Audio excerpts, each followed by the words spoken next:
Sa halip na makinig sa State of the Nation Address o SONA ng Pangulo, sinabayan ito ng People SONA ng ilang progresibong grupo na marami ay nasa sektor ng manggagawa. Anila, wala namang magandang sasabihin ang presidente para sa kanila.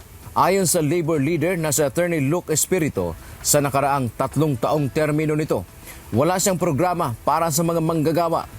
Ang pinapakinggan at kinakausap anya nito ay ang mga malalaking negosyante sa bansa. Uniform naman ang SONA ni Bongbong Marcos. Wala kaming na-expect na bago. For the past 3 SONAs, wala naman siyang sinasabi tungkol sa manggagawa. Wala siyang sinasabi tungkol sa maralita. Sa loob ng administrasyon nito, hindi naaalis ang Pilipinas sa top 10 worst countries pagdating sa mga manggagawa.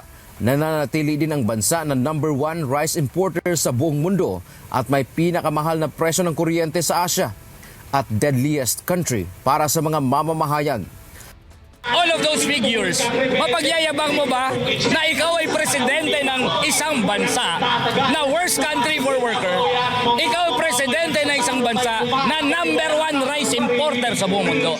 Ang flood control din ay pinagkakakitaan ng mga nasa pwesto. Kaya naman wala itong maibibigay na grado sa Pangulo. Dagdag pa ni Attorney Nery Colmenares, pampapapugi lang naman ng Pangulo ang sinabi nito. Paulit-ulit kasi.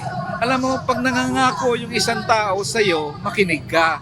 Pag 2 beses niyang pinangako, hindi niya natutupad, parang hirap makinig. Ito pa kaya 3 up. Hindi rin ito nabibigyan ng solusyon ang problema ng bansa tulad ng mataas na presyo ng bilihin. Ano kaya kung magpasa ng batas para dagdagan ng sahod? Para naman tumaas-taas naman ang sahod ng mga manggagawa. Ano kaya kung sabihin niya na ako, suportahan ko ang isang batas na tanggalin na ang political dynasty? Naging pain din umano tayo ng bansang Amerika sa giyera sa mga malalaking mga bansa. Dante Amento, UNTV, News and Rescue. Diyos ang aming sandigan, serbisyo publiko ang aming pinahahalagahan.